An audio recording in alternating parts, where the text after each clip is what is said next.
We have officially been sitting in the car for over an hour because he is just like so relaxed on this pad.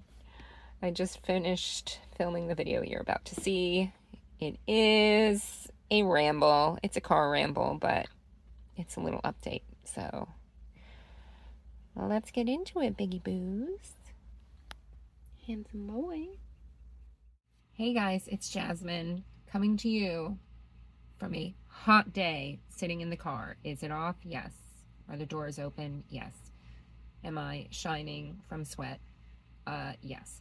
It's a free sauna. So I said I was going to, my eye is twitching. Oh my God. It's been a stressful couple of weeks. I said I was going to share an update on what's going on with Puppy, and that's what I want to do. He had an emergency room visit 2 Sundays ago, about over 2 weeks ago, and got his, initially I thought it was for constipation because he was straining to go to the bathroom, but he did go on a vet visit in December for the same thing. Didn't get his blood work done. It just wasn't in the budget, especially from an emergency vet, but he got an enema then, and it seemed to help things at the time. So we got his blood work done this time, a couple of weeks ago, and all of those concerning kidney values were elevated. So the creatinine, the BUN, his phosphorus was a little bit elevated, and his urine wasn't very concentrated. All of the signs showing what would be considered, actually, according to the values, stage 4 kidney disease. So this was concerning. I went to the extreme, as I would, in getting him on a new protocol to help with that, modifying the raw cat food, not by much, to simply describe, even though I should make an entirely different video about it, but I was feeding them beef, which I still need to make a video on, that version of the food, and I was putting sardines in it instead of salmon oil. Those are just two. And I was using MCHA instead of the chicken bone. And I've been doing that for a couple of years. And all of that is great. All of that is great and wonderful. In retrospect, I could keep feeding him that as long as I put a phosphorus binder in the food, which is kind of like a separate video, but goes hand in hand with this. So I switched his food back to the chicken, back to the original recipe.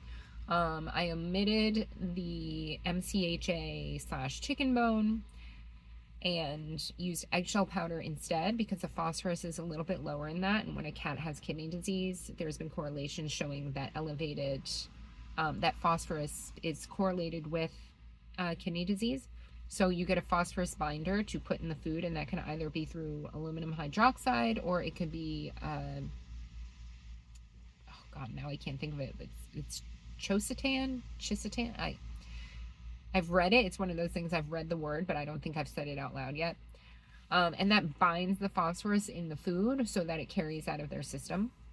So, yeah, and I went back to salmon oil instead of the sardines. I started giving him fluids every day, 100 milliliters of lactated ringers daily, which seemed to help a lot. Here's what's weird, and I want to know if anyone else, I made a log, a track sheet.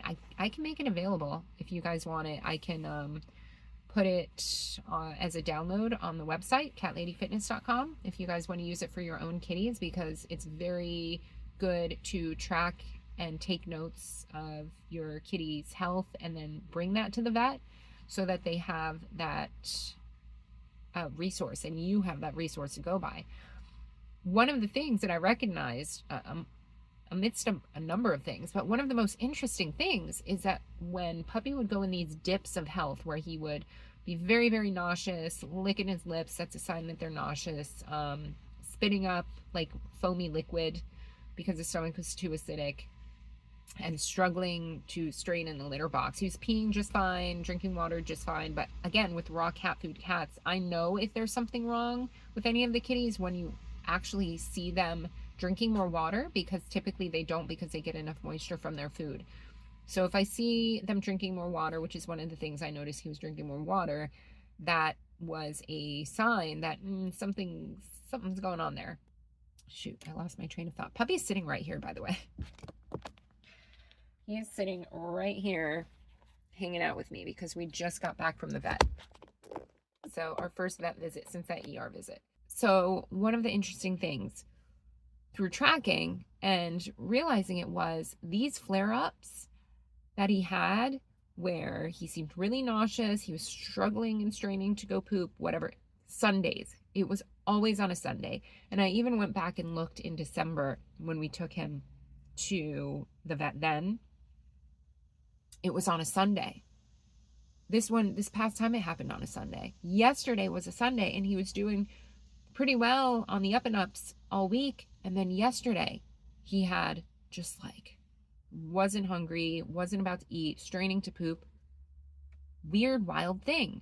So that's something, I don't know the relevance of it, but that's something to keep in mind. And that's why tracking is so important, because you recognize things you may not have recognized like that could be relevant. It's interesting. This is what I have my human clients do as well, is journal like their food and mood and literally everything for 3 to 5 days in order to help not only them identify certain factors like, oh, every time I eat this, I get an upset stomach, or every time I do this, it triggers anxiety, or every time I drink coffee, I get anxious. Like, sometimes just journaling and logging really, really helps. Anyway, just got back from the vet. Puppy's doing well. Yesterday was a rough day. He is turning 17 in 2 or 3 months in August. As far as we know, it could be 18. There's been a couple things I've implemented in terms of, like I said, the the phosphorus binder, modifying his food a little bit, incorporating some solid supplements, and this PET's PEMF mat. It's pulsed electromagnetic, I can't talk today, magnetic frequency. Honestly, like, I hate to admit it.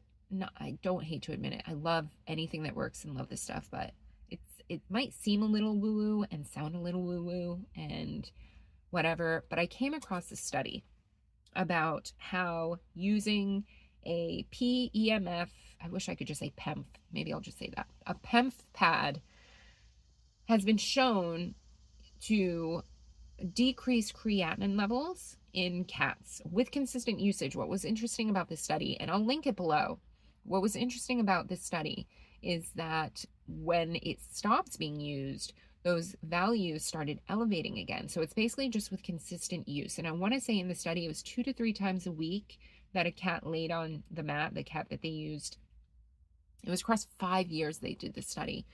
2 to 3 times a week for 30 to 60 minutes, I believe low frequency, and that's it. When stuff started happening with Puppy a couple of weeks ago, I was grasping at straws to try and find anything possible to help him. And I think it's really made a difference in him. Actually, we both just said yesterday that, like, we hate to say it, not really, like I just said, but within 2 or 3 days of implementing this PEMF pad, to where he would lay on it, and sometimes even he would just lay his like butt end on it, which is the side, you know, where the kidneys are and where his like arthritis is.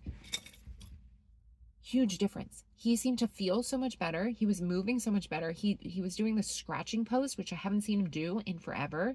He's actually laying on it in the car right now because it's mobile. It's USB charged. So it's here, let me show you. He's laying on it right now. I'll do a whole other video on this. Hi, Babu. Hi, Baba. You ready to go inside? I know we've been here for a while. We're sitting in the car, but here it is. I'll do another video on it. The difference it's made has been noticeable, and it's only been like 3-4 days. People use it on their dogs for arthritis and pain all the time. It has different, this specific one, I think there's different companies that do it, but I thought it was worth sharing because am I implementing a lot? Yes. But especially because I think a lot of his factors, because even the vet said with the values and numbers that he has in terms of his blood markers and everything like that, he's seen cats come in there with these same levels seeming totally fine. Like, they're happy, whatever, they just have these levels. And he's seen cats come in there with these levels that are just like, or with lower you know, kidney levels and lower stages than what puppy has, and they're doing a lot worse. So, as with a lot of things, it's a case by case basis. However, even though I'm going to share a video more detailed about all kinds of stuff, I'm sorry, this is lengthy. I need to go inside too because it's getting hot and I've had enough of the sauna. This is worth mentioning. If you want to try it out, it's not cheap. And like, I'm very frugal. I said this with the litter robot video, like very frugal. Would I have purchased that on my own? No, it's like $700. Do I love it and think it's absolutely worth it? Yes. I would even suggest, if you are someone who is comfortable financing, to take advantage of the 0% financing to get it, because it is, I hate to say it, a game changer. It's worth the value. I want to say the same thing about this mat.